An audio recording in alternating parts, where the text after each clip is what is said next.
Yo, what is up guys? It's Pedro here, and in today's video I'll be going over the Washington Commanders playoff odds, what their chances of making the playoffs, what they have to do they still have a chance to get the 6th seed, also some big injury news out of Ashburn today, so we'll talk about that in today's video. If you guys are new, make sure to subscribe. We're really close to 14,500 subscribers, about 150 away, trying to hit 15K by the end of the year. It's going to be tough, but I know we can do it. It's free, takes 1 second. It's a great Christmas present for me. Also, make sure you guys check out BetUS. So I'm going to try to do one of these videos every week, just going over the Washington Commanders playoff odds, my expectations on, or basically just going over their chances of making the playoffs, what they have to do this week. Hopefully this is the last week we have to do it in terms of making the playoffs. Hopefully they clinch this weekend. It's going to be tough. They're playing the Philadelphia Eagles, but there is a way they can clinch this weekend. I'll go over the basics. So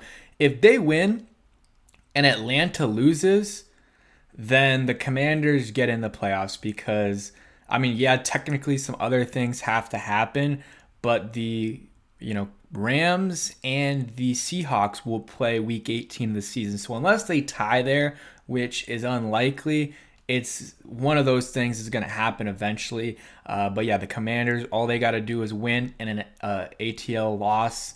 And the Commanders play Atlanta at home in not this coming week, but the next week after that. So that is a chance for them to win it. But it would be great to win this week against Philly. They're playing at home against Philly. The Eagles have won 10 in a row.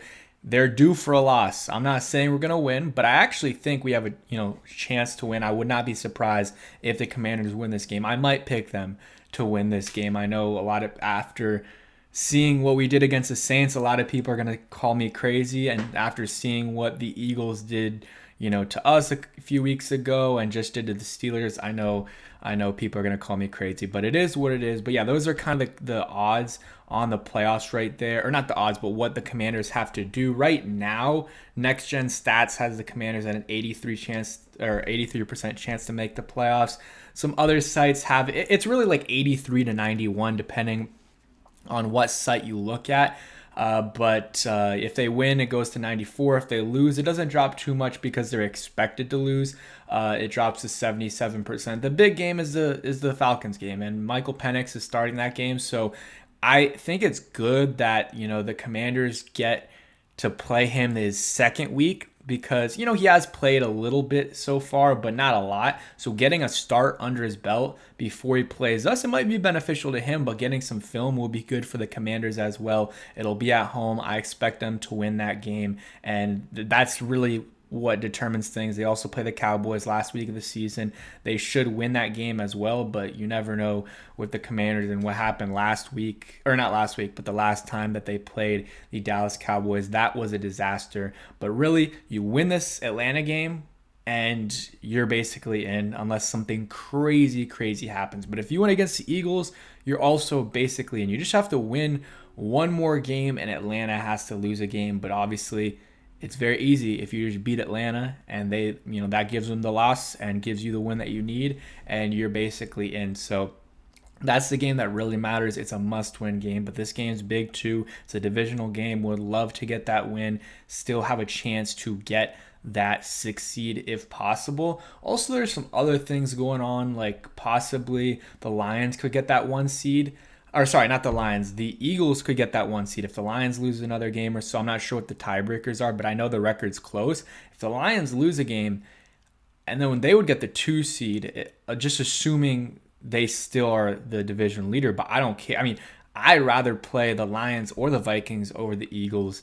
The Lions have had a lot of injuries, and then Darnold, he's been good. I just don't know if I trust him in the playoffs. I much rather play the Vikings than the Eagles, and probably still rather play the Vikings than the Lions. I know they're good. They're a good team, but I just don't trust Darnold in the playoffs. Maybe he'll prove me wrong, but I think that's the best matchup for the Commanders besides like an NFC South team or, yeah, I mean, that's the other team that would be good, or NFC West division winner. And a real quick word from today's sponsor. Make sure you guys check out BetUS, who has sponsored the entire football season this year and last year on the channel as well. Use my code YouTube150 for a 150% sign up deposit match on your first 3 deposits up to $2,000. They got college football going on. They got college basketball going on. That's today. You got NBA in the next few days as well. You got week 16 of the NFL season already here. You got the college football playoffs this week as well. So many different things that you can bet on that BetUS has. So you guys can go ahead and check that out. The Commanders play the Eagles this week, and that is going to be a very, very interesting game, a big game for the Washington Commanders. And you see the line already, they have that up, which is good. The Commanders are 3.5-point underdogs. The over-under is 45.5 on this game. There's other games that you can bet on as well, so make sure you guys check them out, and as usual, bet responsibly. So back to the playoff discussion. Like I said, basically, Commanders win this week, they're golden, and they just have to win one of the last two, or some other teams have to lose. But winning one more game probably gets them in. But if they had to win one more game, you would want it to be the Atlanta game, just because it guarantees an Atlanta loss. And to get the 6th seed, they probably have to win out.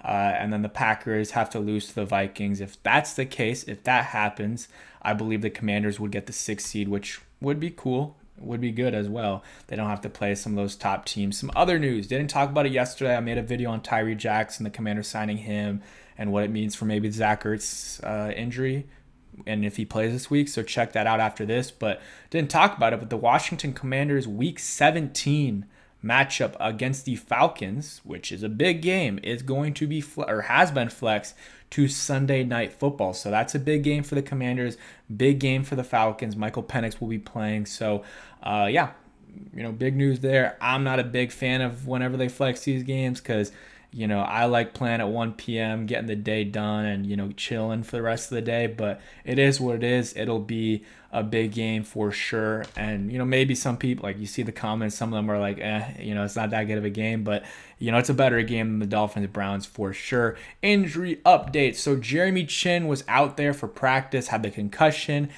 So he headed to the side. He was headed to the side field, to work with strength coaches. So even though he probably didn't get a full practice in, maybe limited, maybe he was DNP, but he was out there, which is good. So I would say 50-60% chance he plays. I would say Zach Ertz probably not going to play, but it would be good to have Jeremy Chin out there for sure. And then John Allen, his 21-day window started. I didn't make a video about it because I did post about it last week when Keim tweeted it out, like sometime last week before the game. So that's good news for the Commanders. I would say he practiced today. Would be surprised if he played this week. And Keim said he's probably going to be back for one of the last 2 games. So could be the Falcons game. Could be back for the Falcons game Sunday night. You get a little bit more rest, more time to heal, even though it's only like 6-7 hours. But sometimes that does make a difference. But not in these injuries, but maybe in an ankle injury or something. But still not that. I don't know what I'm yapping about. But it'll be good to have John Allen back. Even though he underperformed last year and a little bit this year, he's still much better than what we have in that room.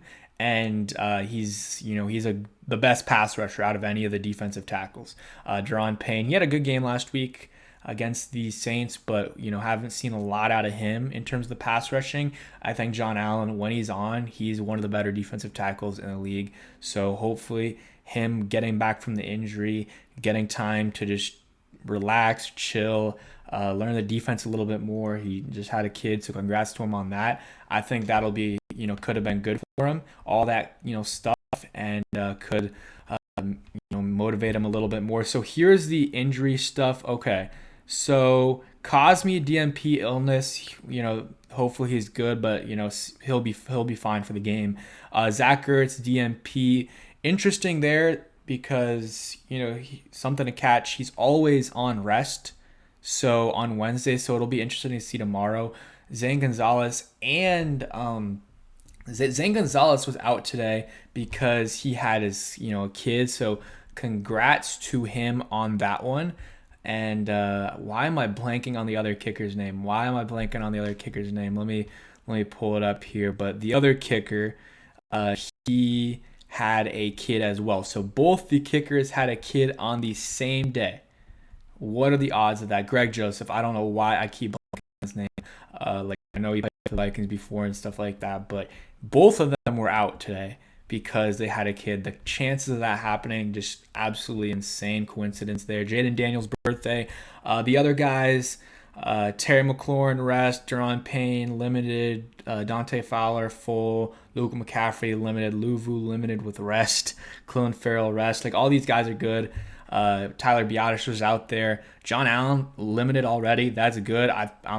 What I would say is he probably gets a limited on Thursday, maybe a full on Friday, and then next week I expect him to be all full and good to go for that Falcons game. Like, I bet you if this was a playoff game, he could play. They probably would want him to play. I just think that they don't want to, rush him back too much. I think they're just going to try to ease him back into it and make sure he's fully good to go next week against the Atlanta Falcons, the game that they need to win. So I'm excited, and that's on Sunday Night Football. That's on Sunday Night Football, so it'll be a good game.